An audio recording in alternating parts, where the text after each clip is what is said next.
I welcome everyone back. It is now my pleasure to introduce my friend, my neighbor, and my colleague, Laura Kubzansky, who's a professor of social and behavioral sciences and director of the Society and Health Laboratory and special advisor of the Lee Kuan-Sheng Center for Health and Happiness at the Harvard T. Chan School of Public Health. This is our last session, and it's working towards resilience and prevention. Laura? It's really nice to be here and to have the chance to leverage all the insightful discussion that we've heard today and to think about mental health from the perspective of resilience and prevention. So what do I mean when I say I want to think about it from the perspective of resilience and prevention? I always think it's really interesting that often when we talk about mental health, we're actually thinking about mental illness or mental health problems or the absence of mental health. It's funny about work in this domain, people often use phrases like mental health or well-being or behavioral health, my personal favorite because it's super vague. And they all sound like they're supposed to be referring to forms of positive functioning, but actually they're mostly referring to ill-being or problems like depression and anxiety. The number of articles that you'll read that have the word well-being in it that really have a measure of depression in it as the concept of well-being is really impressive. So I was going to suggest that people could take a minute and just think about what terms you would use if you were trying to talk about positive mental health or positive functioning. Everyone's thinking. It's actually hard to come up with a term that really works, right? So some of the terms people have used include emotional well-being or psychological well-being or thriving, but there's a lot of debate about these terms. In fact, I recently was co-editing a special issue of a journal that was including a series of articles debating exactly this issue in terms of what term can we use to talk about emotional well-being in the positive form, and what are the elements or the constituents of that concept. And should it always refer to things in the positive form, or can there be negative elements in there as well? So it's just a challenge to do research when you don't even really have the concept or the terminology to define it really well. And related to the issue is thinking about how we would actually promote positive mental health. Much of our efforts in biomedicine and public health really focus on fixing problems and reducing deficits. And of course, that's really, really important, right? We want to alleviate suffering. That's a major concern. But if you only ever look at what happens when things go wrong, it can be very difficult to figure out how to make things go right. You're sort of only looking at one end of the spectrum, and you're missing a whole range of functioning and possibly a whole set of factors that might be different from what affects how things go wrong to think about how to make things go right. So ideally, we actually want to focus our efforts not only on fixing problems after they arise, and this is a very clinical perspective, right? A medical perspective which focuses on cure or remission, but we also want to think about how to prevent problems from occurring in the first place and how to promote positive functioning in the population as a whole, where we give individuals tools to withstand challenges and adversity and to recover with intact mental health. So that essentially we would ideally like to shift the whole distribution of mental health in the population to be more positive to begin with, so that we have less need for clinicians and less need for fixing problems after the fact.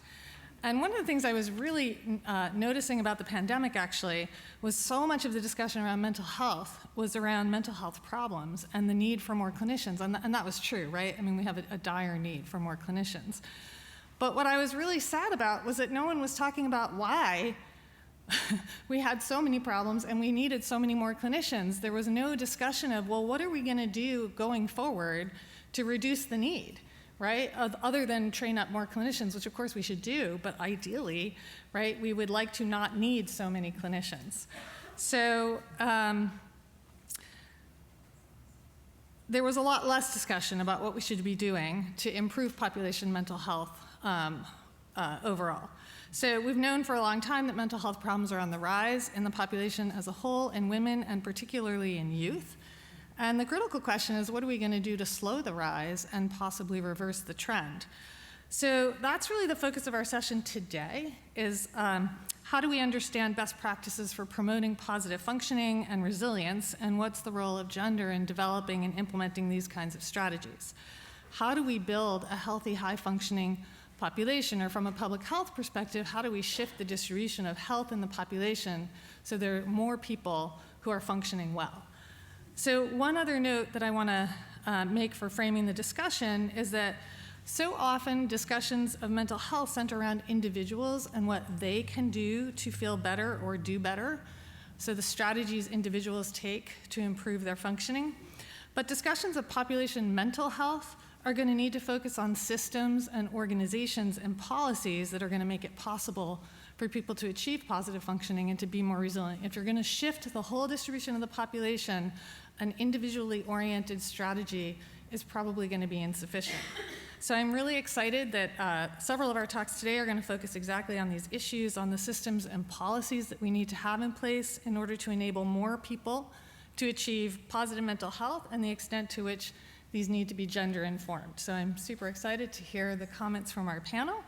So I'm going to go ahead now and introduce folks, our speakers, and I'll let them take it from there. And I'm sure you've heard all day today. I'm just going to give a brief introduction because we have additional information about the speakers online if you're interested. So our first speaker is Professor Rebecca Shansky, who's Associate Professor of Psychology at Northeastern University. Our second speaker will be Professor Alisha Moreland-Capuia. Capuia. Yes, Got very it. good. Yes. She's Assistant Professor of Psychiatry at Harvard Medical School and the Director of Trauma-Informed Treatment, Consultation, and Outreach in the Division of Depression and Anxiety Disorders at McLean Hospital. And our third speaker, who is on the screen, is Professor Richard Layard. He is, Oh, excellent. He is Professor of Economics Emeritus and co-director of the Wellbeing Program in the Center for Economic Performance at the London School of Economics and Political Science. And so just a quick review of the session format, which is probably the same one that's happened all day today. We're going to hear from each of our speakers. I'll join the conversation. I'll have a few questions for each speaker. And then we'll take some time to ask some of the questions that you guys will send in. So audience members are welcome to submit questions at any time during the session, and I will try to keep track of them and make sure we get to as many as we can after everyone's given their remarks. So you can submit your questions on Slido if you're either physically here, IRL as they say, right, in real life, or on Zoom. The link is pasted in the chat of the Zoom webinar and on the screen. And so just a quick note for our panelists. I have been charged with watching time, so if you're close to your allotment, I will very nicely suggest that you wrap it up, and we'll go from there. So I'm going to invite Dr. Shansky to the podium, and we're looking forward to hearing your talk. Thank you so much, and thank you everyone for sticking around, and thank you for including me in this really incredible day. So I am a behavioral neuroscientist, and as you might infer from that title, we're interested in trying to understand what are the neurobiological mechanisms that drive behavior. And in the sort of smaller context of my own research, we're interested in how exposure to stress and trauma elicits neurobiological and physiological changes that then cause changes in behavior. And I do want to acknowledge something that Chase mentioned earlier, which is I understand that the concept of resilience can be problematic. Within the scope of what we're talking about today and within my research, I think what it really means is that we recognize that there is diversity in the way that people respond to trauma, and there isn't just one stress response, and understanding the sort of pathways that different individuals can take if they are exposed to a trauma is a challenge for neuroscientists if we want to develop better therapies. And so we study this in my lab using our beautiful lab rats, and just a little plug for them. We think that basic science research at this level is really important for understanding these neurobiological mechanisms that do underlie disease. This is how we can understand how these different mental health paths can develop, and then we can work on making everyone's well-being, getting that shift as Laura was just talking about. So one problem in really tracking this, these sort of different diverse responses to stress is that there has been a lack of diversity in the way that we study neuroscience questions in the lab. And what this graph is showing you is of all papers in all science for the last 100 years, what the sex of the animal in the study has been. And what you can see is that starting at about the turn of the 20th century, by and large, 80% or so of papers didn't even mention the sex in their methods sections. They just thought it was not even something worth talking about. You can see some of those lower data points show some people said, oh, we're studying males, some people said we're studying females. What you might notice is that around in the late 1970s, there's this big jump, and suddenly everyone started reporting that they were studying males, and the number of papers, sorry about the blinking there, number of papers that didn't report sex went way down. And so what I think we can infer from this trajectory is that the gray line from the earlier part of the 20th century we're probably just studying males the whole time. And that might seem really weird because if you're a pregnant mouse, you're going to give birth to 8 or 10 pups, and they're probably going to be about half and half, male or female. And then the scientists who are studying those just basically don't study the females at all. And the answer to why they might make that decision is actually related to something that Esme touched on earlier today, which is that scientists want everything in their experiment to be really, really neat and tidy and have as little variability as possible. And if there is anything a basic scientist knows about a female mouse, it's that she has an estrous cycle. And estrous cycle means hormones, and hormones are very confusing, so we couldn't possibly use them to gather any knowledge about the brain.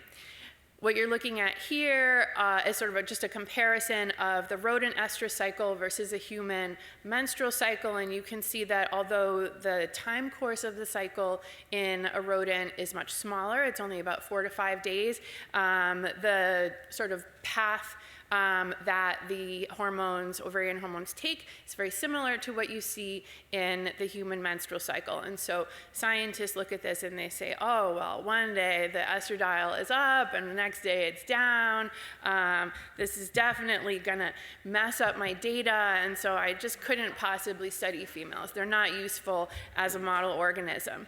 And this was taken as such a logical conclusion that nobody actually asked that question empirically. Does the data that you collect from a female animal look messier than the data you collect from a male animal? But in the last decade or so, several meta-analyses have actually asked that question and essentially just looked at data from hundreds and hundreds of papers, some were in males, some were in females, and said, how messy is the data? And it turns out, if anything, data from males is messier than data from females. And so these are just the titles of 2 of these papers. The first one was done just in mouse studies, and the second one was done just in rat studies. And so what we know now is that there's no messy data coming from the females, and so we can go ahead and include them in our basic science research. And by the way, males have hormones too, and they can vary according to social dominance. So normally we keep mice in cages of about 4 or 5, and they're going to establish a dominance hierarchy. The dominant or the alpha male can have as much as 10 times more testosterone than the subordinate mice in the same cage. Nobody cares. It's not seen as a problem from a scientific rigor standpoint, and so I think this is a double standard that needs to be called out. And so just to put one final nail in the hormones are messy coffin here, I want to draw attention to a paper that I worked on with my colleague Bob Data at Harvard Med School recently, where he used a very, very sophisticated machine learning tool to evaluate behavior in mice that were just kind of exploring a novel environment. And what this tool is able to do is identify sort of micro behaviors that cluster together, that these sort of repetitive behavioral patterns that you always sort of see together. And he asked, is this something that is sort of due to the estrus cycle? In other words, can you predict what behaviors the animals are going to do based on what day of the estrus cycle they're in, or is there another reason these different behaviors might cluster together? And what he found was that the estrus cycle has no effect on these behavioral patterns. There was nothing reliable about behaviors in animals at one estrus phase versus another. What actually made the most what organized behavior most reliably was the mouse itself. So what you can see in that panel E, the clusters of behaviors are together and they're all the same color because that's what one mouse does. So each mouse, even though they're genetically identical, still kind of has its own personality. And I think that then, again, draws back to some things that I think are really important for today's conversations, things like personalized medicine and really understanding and really treating people as individuals. This paper got a little bit of attention in the New York Times, and I thought the title was was really great. So just again, one of my biggest pieces of advocacy is to keep scientists from being afraid of the estrus cycle. What I want to do with my remaining few minutes is talk a little bit about what we're doing in my lab, and asking what we're missing when we've been only studying males for decades. We do this using classical Pavlovian fear conditioning, which is a way to study associative learning. So we put an animal in a box, we play an auditory tone, and when the tone ends, it gets a little foot shock through the floor. The animal then learns to associate those things, and we can ask the animal what the tone means to it, even if you're in a new context. This is a behavioral paradigm that is used in terms of thinking about things like post-traumatic stress disorder. When you experience a trauma, it's all those cues that remind you of the trauma that can then elicit that behavioral response, even if you're in a safe place, even if you're in a totally different context. And so what we're trying to understand is, why do these cues elicit these behavioral responses? Why do they elicit a fear response? But what's happened in the field is that conditioned fear, so being able to decide, okay, this animal is afraid, has essentially been distilled down to a single behavior called freezing, and you can see this is what that looks like, kind of deer in the headlights.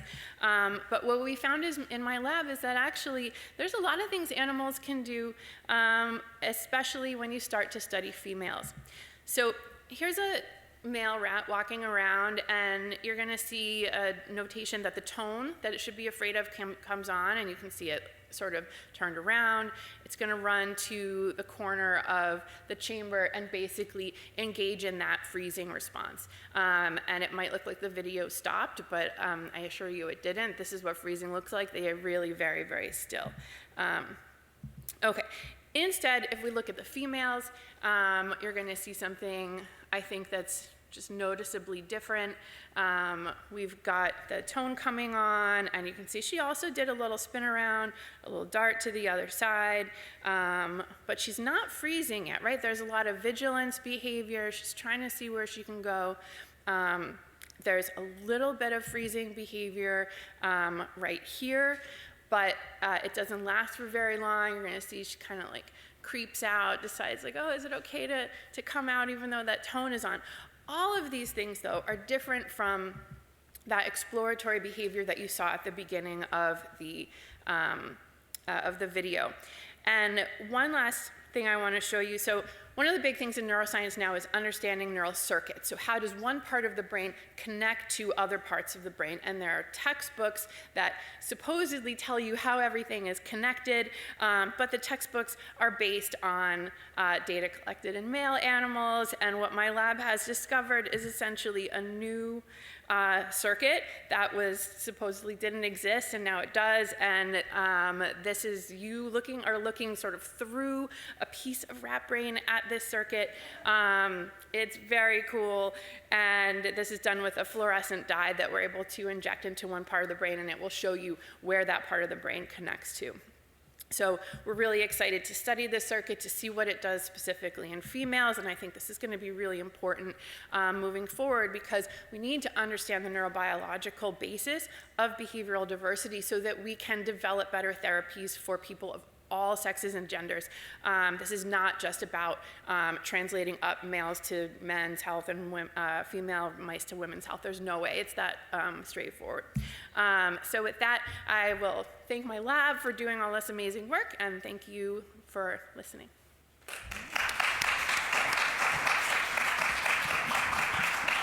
That might have been one of the best talks I've ever seen about mice and neuroscience. Thank you. Thank you so much. That's terrific. So now we're going to ask Professor Alisha Moreland-Capuia to the podium and let you take it from here. Thank you. How's everybody doing today?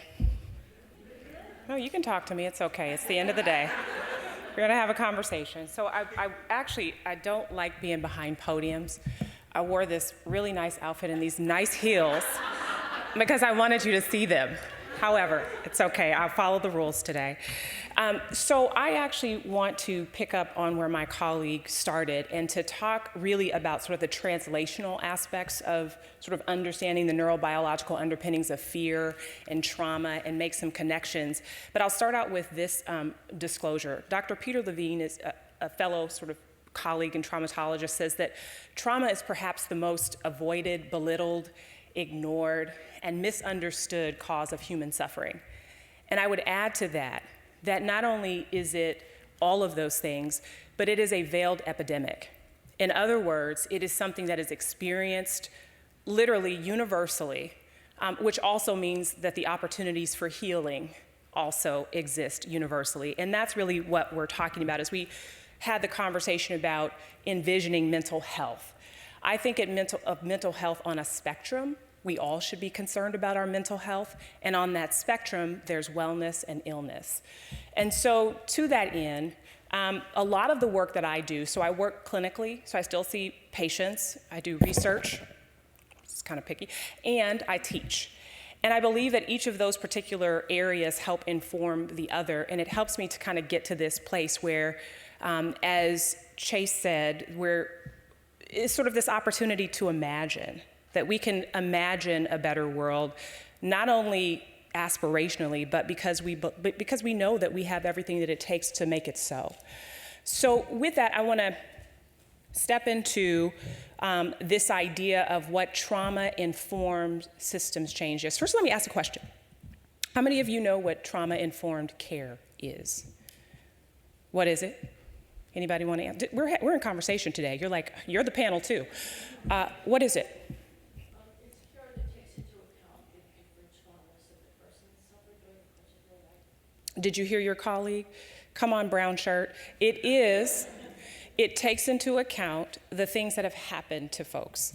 How many of you would say that trauma-informed care is something that should apply to every single system beyond healthcare? Okay, very good. So we're in a very progressive room today. So a lot of the work that I do is around that. It's taking what we understand from a scientific perspective and helping to translate it across multiple systems, believing that if we do that, we can get to, again, a better world and a better place. And I earnestly believe that a trauma-informed world is a safer, better world. So let's get into it. I only have 4 quick slides, and then that will sort of set the picture frame for us and then get us into the bulk of the conversation. So safety is where I want to start. Whether or not you and I are conscious of it or not, it's the one thing that we're always constantly thinking about. We want to feel safe. We want to be safe. We are constantly seeking safety. when you walked into this space today, we are constantly appraising whether or not we're in a safe enough condition. And I would contend that we all deserve safety. It's the one thing that we actually don't talk quite a bit enough. We always want to move to solutions.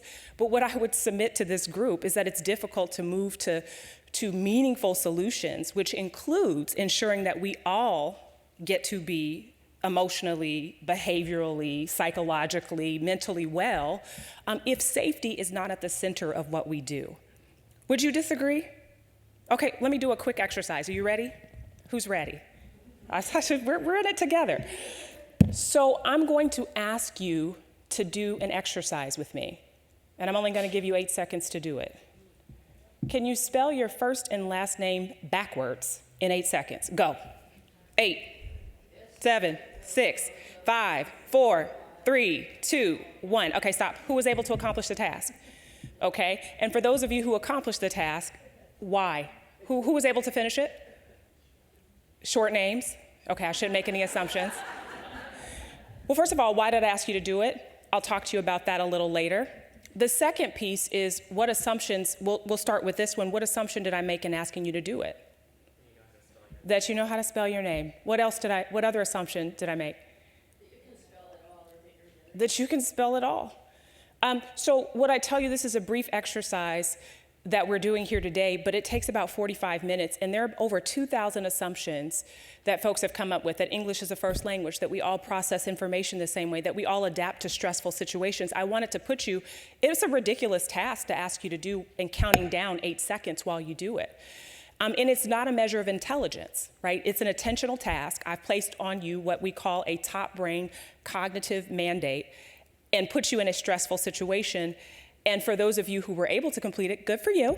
It doesn't mean that you weren't stressed. It doesn't mean that you weren't stressed and it didn't change something in your genes or it didn't have a physiologic impact. But for those of you who weren't able to do it, we should be thinking about how systems, how people create these kinds of mandates, put these top brain mandates on folks who are bottom brain functioning and then wonder why we don't get the outcomes that we desire. That was actually gold right there. If I can get an amen right there. So so safety, as I said, it's the one thing that we actually all deserve. It's the one thing that we actually are all thinking of, whether we're conscious of it or not. So because neuroscience is one of the key areas of focuses of mine, and I work at the intersection of trauma and healing, so it's not just the recognition, I want to make a few connections. And I'll say this because I have to move through it quickly. There is no one in the world, no one that I've talked to at all, who has never been afraid. And when I ask the question, is there anybody in this room who's ever been afraid, people look at me like I'm being ridiculous. And it is somewhat a ridiculous question, sort of. Because when we get down to it, this is just really in my way. Can you tell I talk with my hands? Anyhow, so what we find is that when you pose the question about who's ever been afraid, what we get is what I call a point of convergence. It's something that we've all experienced. It's something that we can relate to. It's a part of our shared humanity. As a matter of fact, when we think about what trauma is, it's the science of suffering. And I would contend that a part of the work of organizations, people, and anything is to reduce and prevent needless suffering, of which creating trauma-informed systems is a part of that work. So what we get to is, because we've all been afraid, we understand that. I just want you to see that this is our brain. This doesn't have a pointer. But if you look to it's going to be your right. I've just sort of put a picture up here. Now, a lot of my colleagues at McLean studied the amygdala. This is a small almond-like structure, and it's said to be the fear center. It's where fear learning takes place, as my colleague has sort of talked about here, and it really is where the automatic fear response happens. So if someone came into this room right now and yelled loudly that there was a fire, the first thing that would be activated would be the amygdala, actually. But it turns out the amygdala gets a lot of love and the hypothalamus gets a lot of love, but it turns out that just you and I being afraid involves multiple parts of the brain. So I want to roll through it quickly. There's a sensory aspect of fear that's mediated by the thalamus, which is this midbrain structure. There's a cognitive aspect that's mediated by the cortex, or the higher brain, and it actually is that attentional piece, that awareness that we have that something is compromising our sense of safety. And then there's an emotional memory aspect. And I wish I could point it out to you because I love the brain. We know that the hippocampus is like, I think it's like this upside down hippocampus. It's this upside down seahorse that is literally responsible for, right? It's responsible for consolidation of memory. It's responsible for facts. It's responsible, and it's no surprise that it sits adjacent to the amygdala. Because we tend to want to remember the things that happen to us so that we can recall it, so that we can avoid it in the future, right? So there's an emotional memory aspect of fear.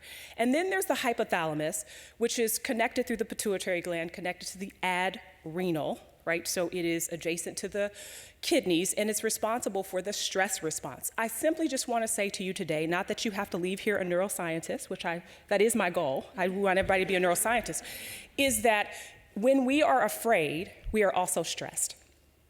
I simply just want to say that. And none of us were designed to be under chronic stages of fear or stress. And so then it takes me to my second point. If we look at, in particular, so I'll move to the next one. If we look at particular we pull up the hood of trauma or suffering, what we find is that there are multiple things. One of them being, and I think folks have addressed this earlier in the day, is that there's unmet need.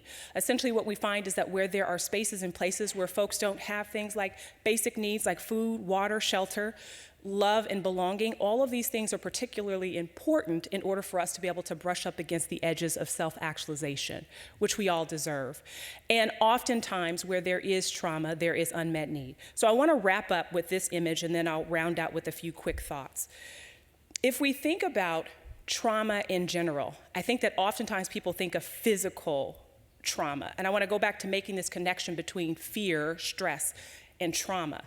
I'm not talking about trauma types, right? There is geopolitical trauma, which is very real. There is early childhood adversity, which is very real. You name it. What I'm talking about that's more universal that I'd like to really submit to this group today is I'm talking about the more neurobiological, a more universal understanding of what trauma is. That is how it impacts our brains and our bodies. And so fear, right, was designed to help keep us safe until it doesn't, right? So it's designed, it's a part of our natural human proclivity towards survival. Fear is meant to be both time and threat limited. But my question to you, and this is open book, is what do you suppose happens when this fear response, which is meant to be both time and threat limited, doesn't quite turn off? You got 10 seconds, Bueller. Bueller, what happens?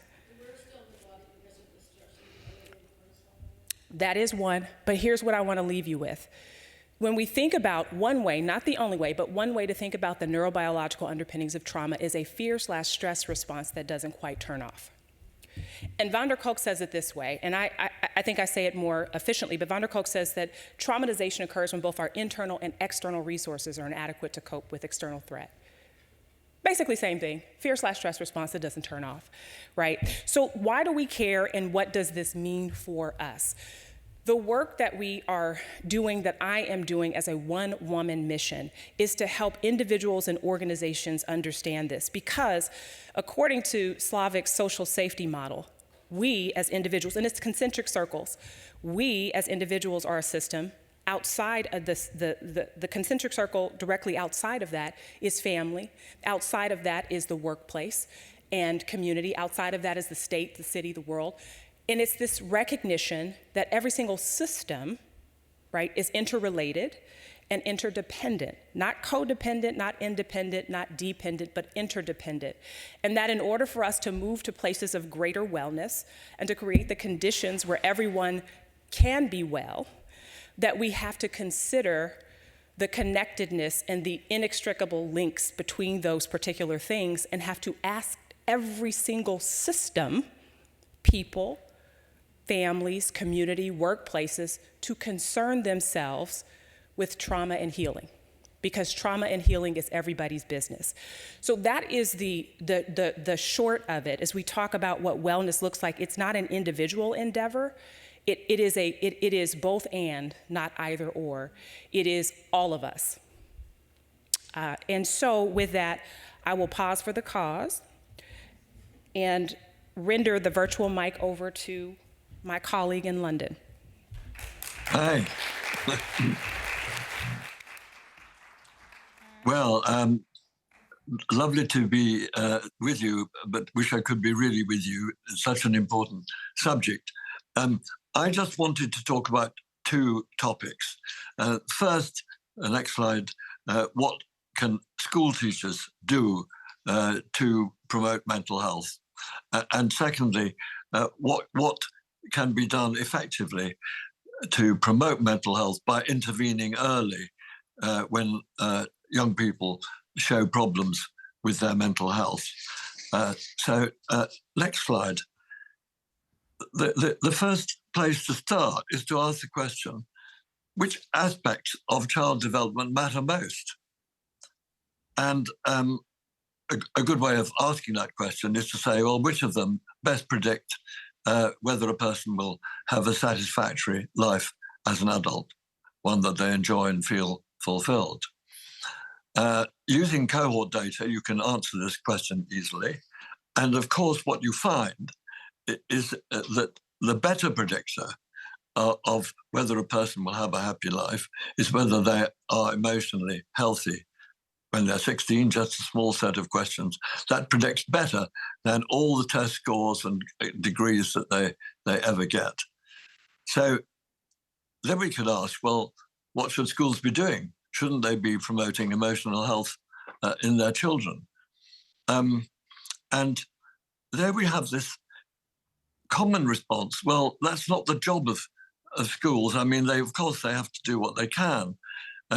But really, they can't do very much. That's really all down to parents. Absolutely wrong. So let's look at the next slide. This is a sample or actually a complete coverage of all children born in or near Bristol in one particular year in England. And this is what's predicting their emotional health. And it is absolutely extraordinary. Simply which secondary school they went to predicts as much as everything we know about their family background, the mental health of the parents, the socioeconomic group, unemployment, everything. Even more surprising is that which primary school they went to, which was 5 years earlier, also predicts. This is in a multiple regression equation, as well as everything we know about the parents. So schools are very powerful institutions, and we really should be using them much more. Now, the question is, what should they be doing? Next slide. Obviously, they must have the happiness of children as an explicit goal. I think most primary schools sort of do, but a lot of secondary schools don't really have that, not as a major goal. How can you make them have it as a major goal when we're in a world where test scores seem to be the only thing that matter? You've got to measure it. If you don't measure it, you don't treasure it. So we have a big movement in Britain going on now to get schools to measure the well-being of their children and the impact which they're having on it.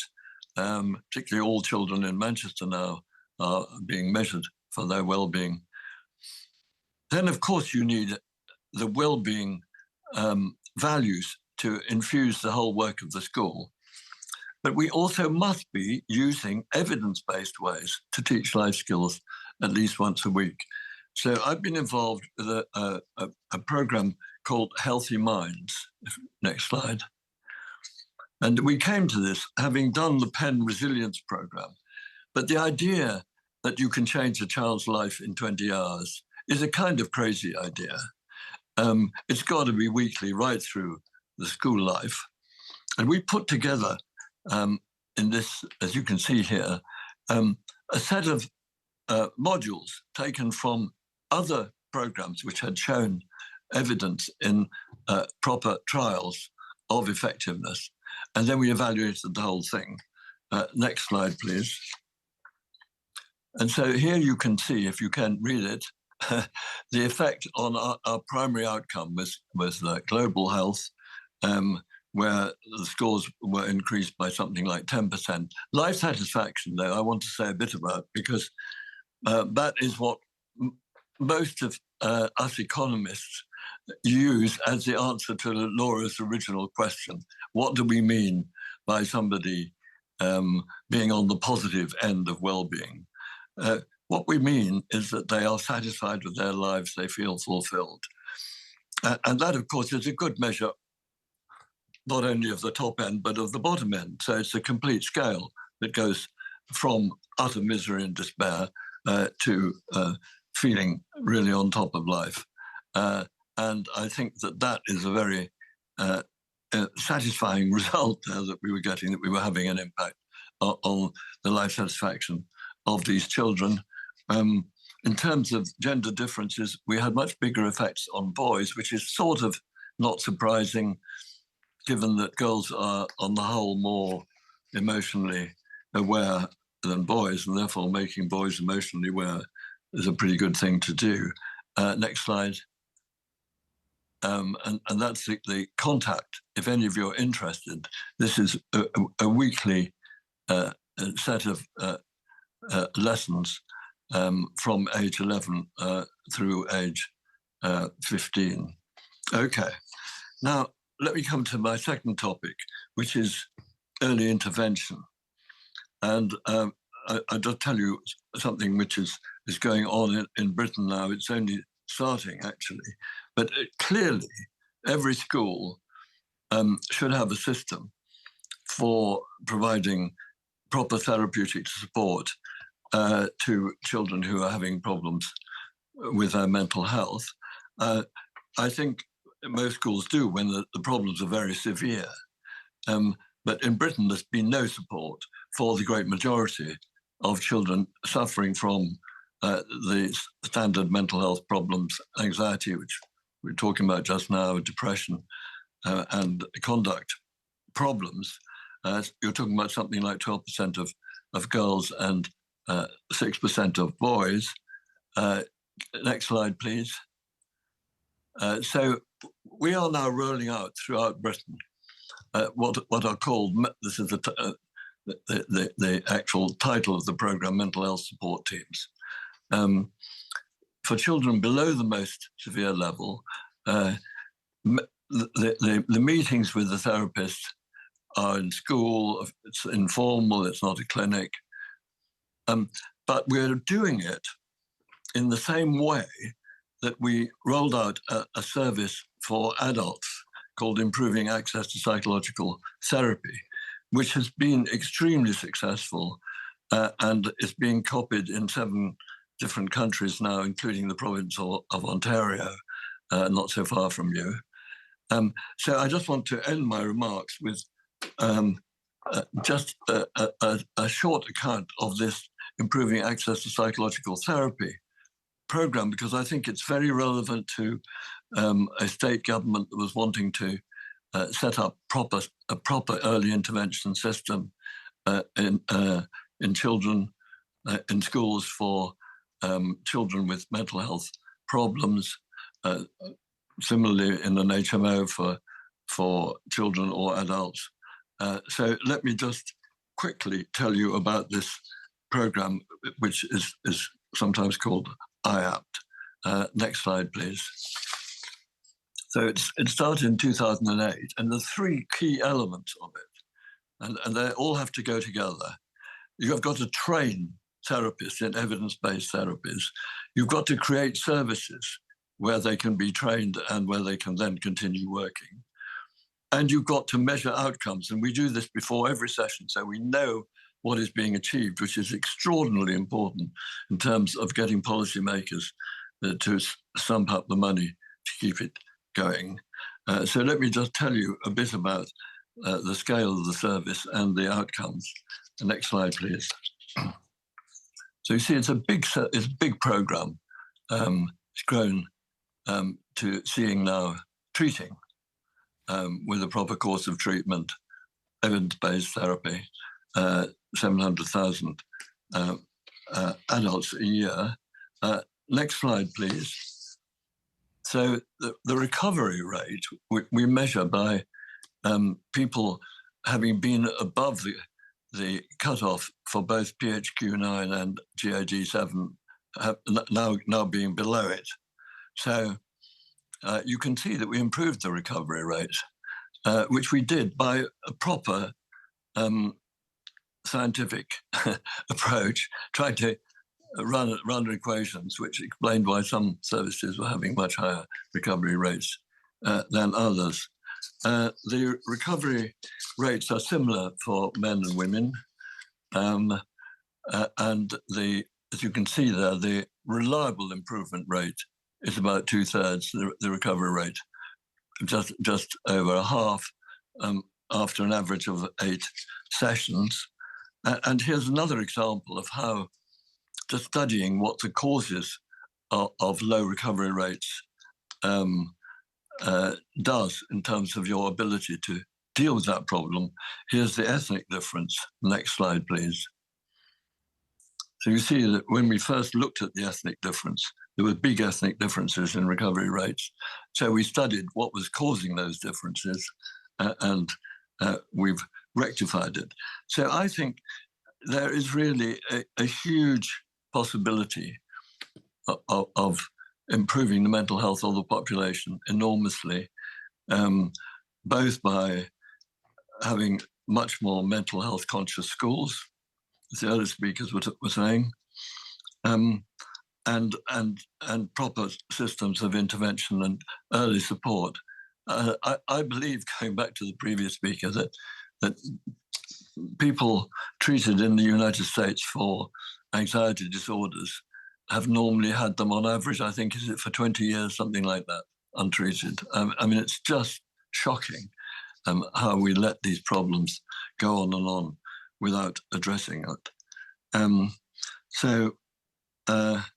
Yes, very good luck. And let's hear what other people have to say. Thank you.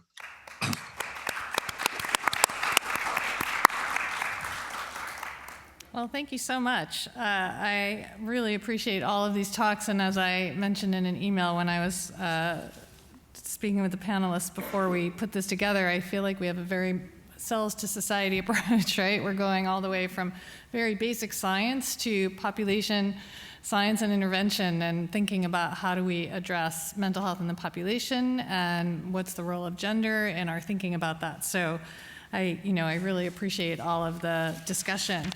I have some questions that I was going to pose to our panelists, and then I was going to bring in some of the questions from the audience. So I'll start with Professor Shansky, and I was just going to ask you about, I've heard people talk about the idea that post-traumatic stress disorder is actually a problem with recovery. So that in fact, most people who are confronted by trauma do remarkably well. And that post-traumatic stress develops when there is a failure to recover from trauma appropriately, or when the mechanisms that enable people to recover are disrupted. So I was just wondering if you think the circuitry supporting the processes by which people can recover from exposure to trauma differs between males and females, and if it does, how substantial are the differences, or if you think that males and females have the same potential for recovering, but you see more of this type of distress in females because they're exposed to more trauma. Thank you. Excellent question, and I have a couple of different things to say. So one, to answer the last part of your question first, females are not exposed to more stressors. They can be exposed to different kinds of stressors, and some of those may be more likely to lead to PTSD. So, for example, something like rape has if you look at like everyone who's ever been raped, that population has a higher proportion of people who do go on to develop PTSD, as opposed to something else that might cause PTSD, like say being in a car accident or a natural disaster or something like that. So I think that can contribute in some ways to some of the statistics on the higher prevalence of PTSD in women, but I don't think that's it's not all just sort of situational factors that are causing that, and there are going to be sex differences in the way that the brain handles trauma. I 100% agree with Alisha's characterization of something like PTSD, which is a failure of the stress response to turn off, essentially. And part of that is due to cortisol, which is actually both part of the HPA axis, but also really important for shutting down the stress response when the stressor is over. And so if that continues, then you get prolonged exposure to not only CORT, which can have an impact on like literally the structure of your neurons, and there are sex differences in that, which was part of my postdoc work, as well as prolonged exposure to things like dopamine, norepinephrine, serotonin, all of these neurotransmitters that are released when the trauma happens. How long they spend in the brain is going to change the way you recover from that trauma, and the things that dictate those mechanisms are still under investigation. Great. Do you want to add anything to that? No, I agree. I think they're myriad and sundry. I think in terms of the mechanisms that potentially contribute, I think that, the prevalence is that it's about 8% of folks will eventually, who have been exposed to a trauma, develop post-traumatic stress disorder. So what that means is that 92% of folks have multiple conditions, one of them including the kinds of support that was in place around the time of that any horrific event. And also there are some genetic components to that as well, and hormonal differences that contribute. So everything that Professor Shansky has said here today, but I also would say just based on some work from Ruth Lanius and her colleagues, when you look at sort of a classic type post-traumatic stress disorder, which is manifest by sort of re-experiencing and sort of constantly being on watch. From a brain mechanism, what we're looking at is, I want to go back to that exercise. I want to translate it. So I did that exercise with you all and tried to stress you out and ask you to complete a task. And I said that I put on you a top brain mandate while you were bottom brain functioning perhaps, and we didn't quite get to the outcome. Well, in classic PTSD, what you find from a brain perspective is that it's a loss of top-down function. So literally, the top part of the brain's regulatory capacity to help regulate emotions and tamper down and help us, just as there's fear learning, there's safety learning, that is compromised. And then there's a dissociative component of post-traumatic stress disorder where we see that it is overregulation. The top is overregulating the bottom. So there's some very clear mechanisms that lead to these things. And I would say that just as we see that in human beings, we also see that in organizations. Thank you. That's great. Yeah, I always find the discussion about post-traumatic stress really fascinating because in some ways it's very hopeful in the sense that many, many people really truly do recover when confronted with significant adversity. And so understanding what enables people to recover as well as why people fail to recover seems to be really important. Or to peaceably coexist with the reality that things may still be difficult, but it's sort of like grief, kind of like grief never really goes away, but the world around you grows a little bigger. So it's sort of the reframe is, we're not talking about getting over things going away, but finding a way to sort of peaceably coexist with a very real reality. Thank you. Yeah, and I wanted to pick up on Professor Layard's finding that their intervention was more beneficial for the boys than for the girls, which is actually a finding we've seen in other clinical trials where we've been trying to improve health outcomes for folks. Actually, this is in the realm of cardiovascular disease.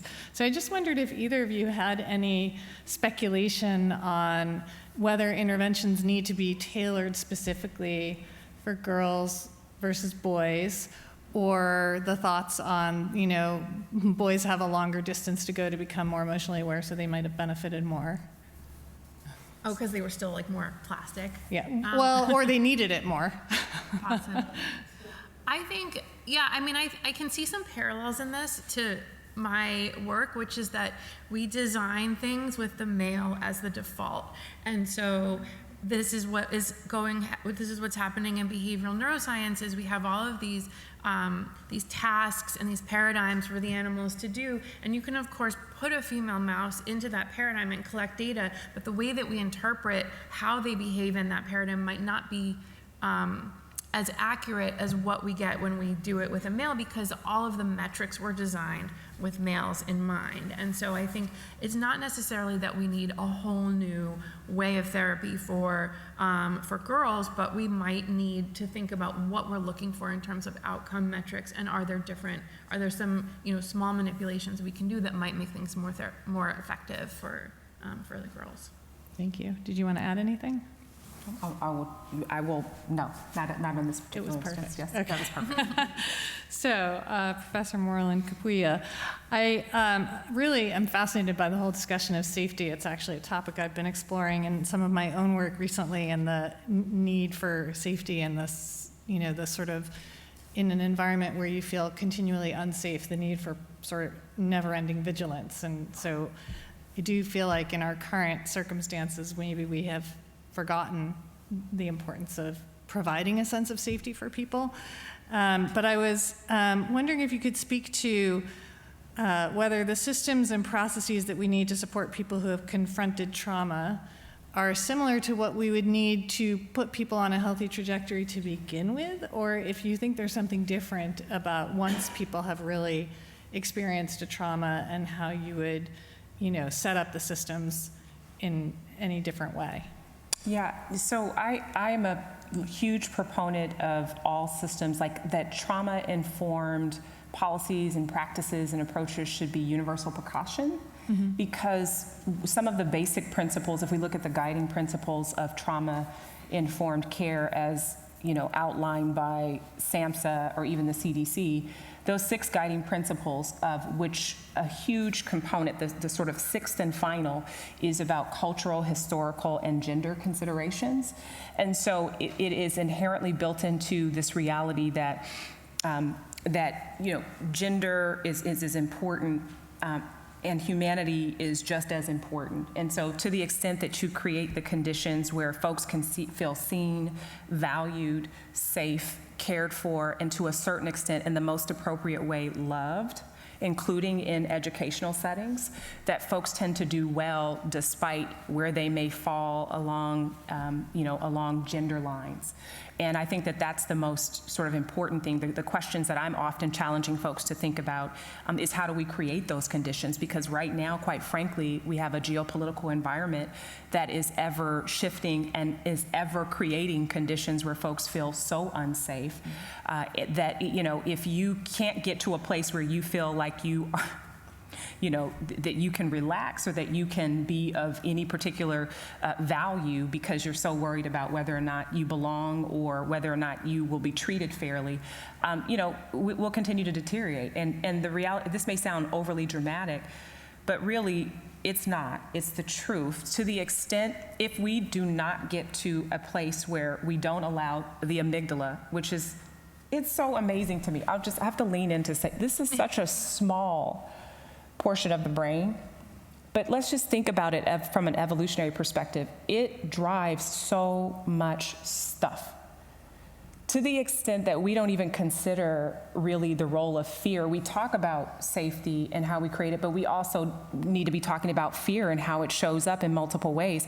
I believe when the framers of our country came together in Philadelphia that they came with their greatest hopes, but what ended up getting codified was their greatest fears, and multiple institutions have modeled that. And if we take the time to actively think about where we are and where we sit, and you don't have to self-disclose, disclose it in your spirit. If you look at policies and practices where you operate, I believe that you would not be hard-pressed to find where fear might live, right? And that it drives us. It undergirds hate. It undergirds division. Someone said if you do division of a division, you have to at some point find a common denominator. And the common denominator in this case is fear. And so to the extent that we're able to address it, to identify it, then we can thoughtfully deconstruct it and move more powerfully and sustainably towards safety, because it's a requirement. We can't even get to thriving. Survival's a low bar. We can't even get to thriving if we can't be safe. Thank you. Yeah, so actually a little bit, very much related to that, I wanted to direct a question to Professor Layard. So I'm always in awe that you have managed to get the policymakers to agree to implement these kinds of interventions on a countrywide basis. And I just wanted to hear your thoughts on how you convinced people to care about these issues. I mean, mental health has historically been undervalued and stigmatized, and somehow you persuaded people that they should support these kinds of interventions. So I wonder if you could speak a little bit about how you got folks on board with putting these in schools, even though everyone always says schools are overtaxed and can't do anything else. Let me start with the adults, because that's where we were successful first. And the reason we went to the adults was that the economic argument is so overwhelming. If somebody has got a depression or a crippling anxiety disorder, they're probably not able to work, or if they are working, they're not functioning properly. That's a huge cost to the state. So we were able to show to Tony Blair that it would actually save more money than it would cost to run this program. So that's how we've got it through. And we can make similar arguments, so they're more difficult more complicated in research terms, in terms of young people. But I wanted to mention something else that we've been doing, which is starting from what you said, Laura, yourself at the beginning, what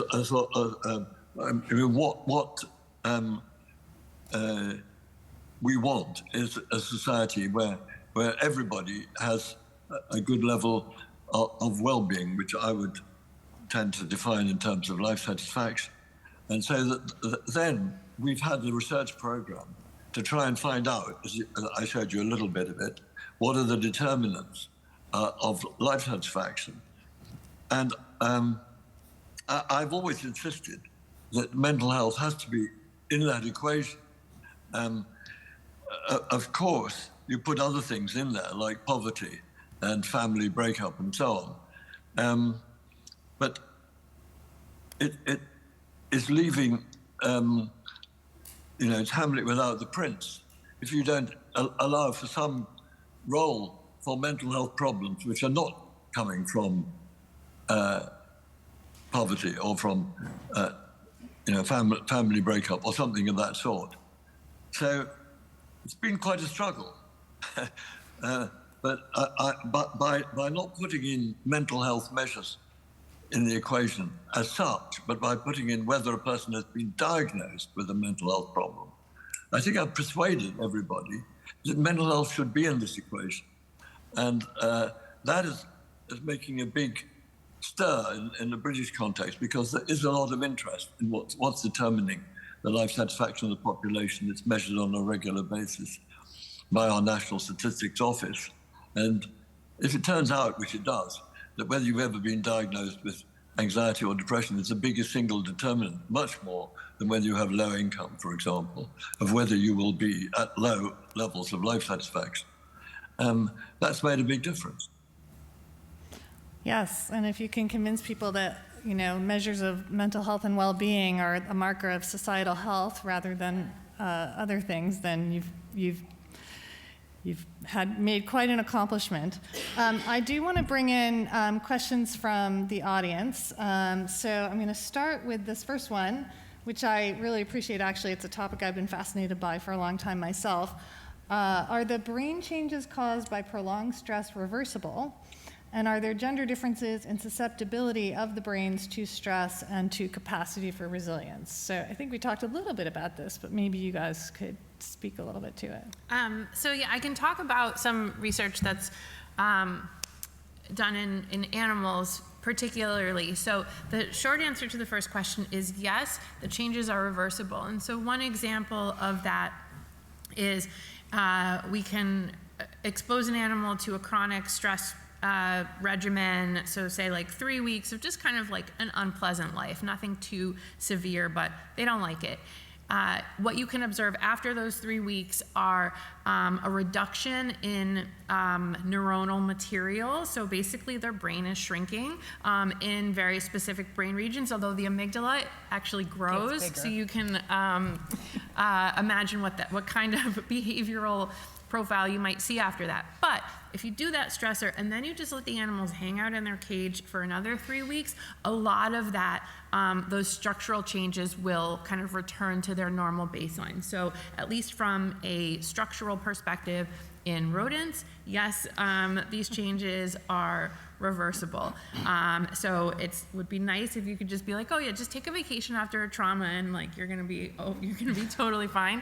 I don't think it's quite that simple, but the plausibility is there. as to whether there are gender differences. I can't speak to gender because rats don't have gender. Gender is a social construct, but rats do have sex, and there are sex differences, and in fact, things go kind of in the opposite direction for females compared to everything I just told you, which was based in males. And I think what this has taught us is that it's not just the case that lots of brain is good and losing brain is bad, but you can have overstimulation. And I think what it shows is that the behavioral outcomes related to those structural changes have different mechanisms on the, on the inside. And so recognizing that you're not going to be able to necessarily see where the sex differences come from is an important piece of understanding how to treat these things. Mm-hmm. Great. Okay, and then we have another question. Trauma-informed care makes sense, but what about fears that biomedical data could be co-opted by the state or by businesses outside of healthcare and ethical norms for creating trauma-informed care and the data you might be collecting along with doing that? If I understand the question correctly, it is sort of juxtaposing two important, I think, valid points, and that is trauma-informed care has been typically and I think traditionally associated with healthcare and medicine, and there is a historical mistrust among some populations of the medical system. Both are true. I don't think we have to debate that. What I will say about trauma-informed care and practices, though, the beauty of it is that it actually is about shared expertise. It's about bidirectionality. It's about strengthening and lifting up voices that traditionally may not have been lifted up. It's about sharing power. All of the things that we would want to see happening to help rebuild trust, to be quite honest, if it's done to fidelity. And it's not just about who we serve, but it's about who we serve with. So it is just as much about taking care of those we serve and preventing needless, preventable suffering for those we serve, but it is also about preventing needless suffering for those we serve with. That means my colleague. That means the person who works in the cubicle next to me. That means my fellow residents. So what we know in terms of when we are truly practicing trauma-informed care and trauma-informed practices and approaches to fidelity is that we actually create the conditions for healing, and we do see changes, structural changes in the brain where the amygdala is dampened down and the part of the brain we want to be functioning better, the prefrontal cortex does a better job. So there's a scientific, there's a business argument, there's a very real case to be made for all of us assuming the responsibility for creating those conditions, all of the things that I've just described. I mean, who doesn't want to be in a place where your opinion matters and you're not invisible? Sounds like a utopian world to me, but I'm going to go back to what Shay said, right? That we don't have to imagine. We actually can create it today. Okay. So I have a question here for Professor Layard with, have there been any challenges to get parents and caregivers to buy in for the school-based interventions? So are parents and caregivers very excited about this, or do they ever resist for the interventions in the schools? No. I mean, this is a long, slow process. This is a long, slow process, and we are very keen to get the government to set up some kind of a support unit that would promote this kind of thing.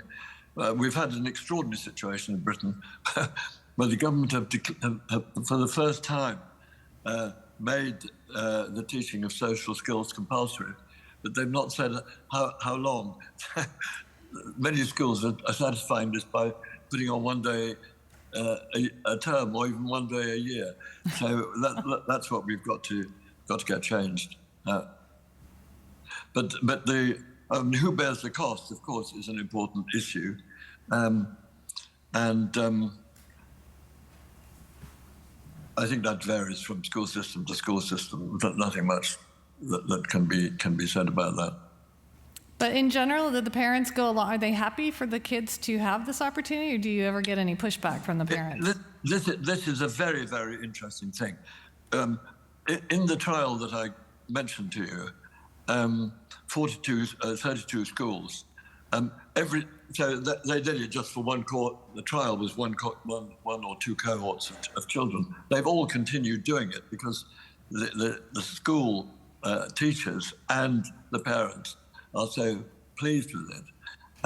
Another colleague who introduced life skills teaching into a private school found that he was just overwhelmed with applications for places from parents. I mean, parents want their children to be happy. This is the extraordinary thing. That's what they most want from a school. And schools don't think like that, most of them. That should be their main purpose, or a main purpose. Yes, thank you. Okay, so we have some other questions coming in. Okay, on mice, so we're back to you. If a huge explainer is the individual mouse of behavioral differences, is the individual mouse itself, in the case of estrus effects, does this extrapolate to suggest there might be no pattern correlating with sex, so that sex doesn't drive the differences? I think of sex differences and estrous cycle effects as completely separate things. Because what you're asking with sex differences is sort of, as a group, do females land somewhere differently than males do in terms of the data you're collecting? And then the estrous cycle effects only apply to the females. And so you're saying within the group of the females themselves, are there stratifications in your data where that sort of correspond to different estrus phases? And we are interested in the estrus cycle because it's essentially a proxy for the hormonal state of the animal. And the hormones are, of course, in the bloodstream, they're getting into the brain, and hormones like estradiol can act on, they have their own receptors in the brain, they can cause behavioral changes 100%. And so it's a question of, is it just the fact that males and females have different hormones that are driving sex differences that you might observe? I don't think that's entirely it. You can remove the hormones if you want to, but you can also just see fundamental differences in male and female brains, like I showed you in that cool neural circuit video. That has nothing to do with hormones. That's just like a different way that the brains are organized. And so I think it's a more complex picture. And I think one of the issues within my field for a really long time is that researchers essentially saw female mice as like male mice plus estrogen. And that's just not how anything works. And so that's really what we're working to dispel, is to try and, think about males and females as individuals that can be studied, independently of each other, not just in how they're different, but really just say this is one way the brain can work, and this is another way the brain can work, and they are equally useful to, translational neuroscience. Mm-hmm. Terrific, thank you. Well, we're running short on time, so I'm going to ask with one more question, which I'll start with you, and we can see if we have time for anyone else to weigh in. But what are some innovative preventive solutions, both either tech-based or analog, that you are excited to see emerging in terms of benefiting or promoting mental health? I will keep this brief because I think that with all technology, it's a blessing and a potential non-blessing. But where the blessing is that it does seem to create communities and pods of connection. And we know that if you look at any, and I do struggle with the term resilience as well, but if you look at any resilience survey, every single piece looks at connection. And we're talking about meaningful connection. So I do believe that there have been, there are several meetup spaces and social media groups and iChat groups and apps and all of these things that actually do create that sense of connection. So, great. Does either Laura, could I say something about that? Absolutely. Please do. I mean, we haven't talked about the social aspects of these things. But it seems to me that without a change of culture, we're going to move into less and less safe territory. People will increasingly find other people a source of threat because the culture is becoming more and more competitive. And this is shown up in the Gallup World Poll figures of just increasing stress in every continent in the world. And this can't be addressed at an individual level. This has to be addressed at the social level. What are the fundamental goals of our society? We have founded a movement called Action for Happiness. Show you my badge. That is a movement of people who are committed to living in a different way, that they commit to try and create as much happiness in the world as they can. And we must get away from the zero-sum culture of ultra-competitive behavior to positive-sum culture. Well, I think that is a really important an important idea to end on. And what I want to say is thank you so much to the panel. And I hope what this also suggests is the importance of interdisciplinary work and bringing everyone to the table, from, economics to psychology to neuroscience to public health and medicine, because I think that's how we're going to get our most exciting and hopefully most durable solutions. So thank you very much.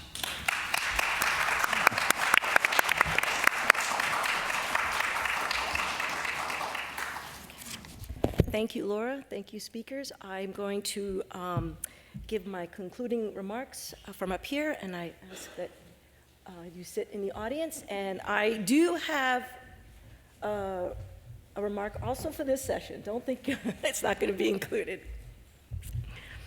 Okay.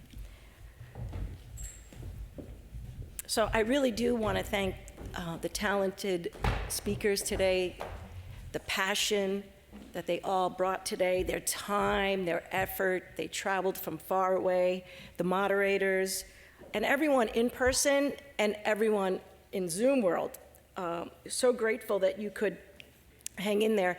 So I'm going to give a few summary reflections on the sessions and on the 2 days of the conference, but I want to not forget to thank Becky and Carol, the three of us. This triangle, we worked really hard to hopefully bring 2 days of enlightenment on the crisis of mental health and gender. And I'd also like to thank the staff, Jessica, and of course our dean, who's always very supportive. So here we go. So last night, I had the privilege to be here in the Knopfel Center, and it was transformed into like a concert hall. I mean, we had people up in the balcony. Ezra moved us not only by his music, by her insightful words. She commented, something that stuck with me on my ride home, she commented that the suicide rate is very high in the transgender community, and we know this, because they see no possibilities. And she said, as a transgender mom, there are possibilities. And that really stuck with me. So today, we saw that the scope of the issues appear overwhelming. 1 billion people in the US are diagnosed with mental illness, and the disparities are stark. The impact on violence, legislating targeting LGBTQ+ rights are more than double in the past year. Maternal rates continue to worsen every year. Racial disparities, minority stress, climate change on mental health, and so on. Some points to consider, however. As we all heard, we need to have early intervention, better approach than the dysfunctional piecemeal approach to mental health in this country.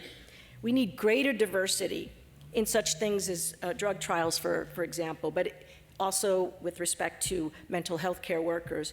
So this will foster greater inclusion, which will give us better science.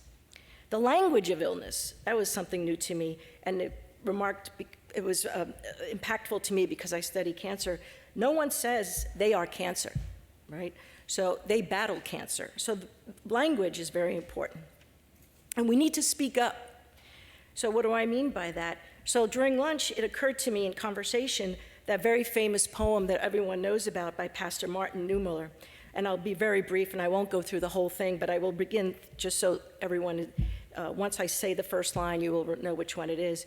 In Germany, they came first for the communists, and I didn't speak up because I wasn't a communist, and so on, never speaks up.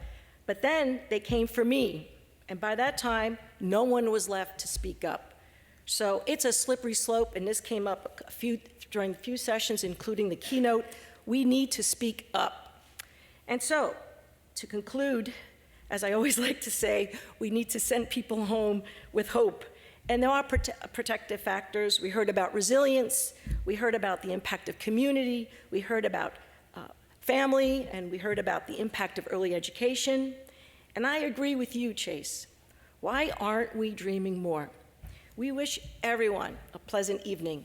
Thank you.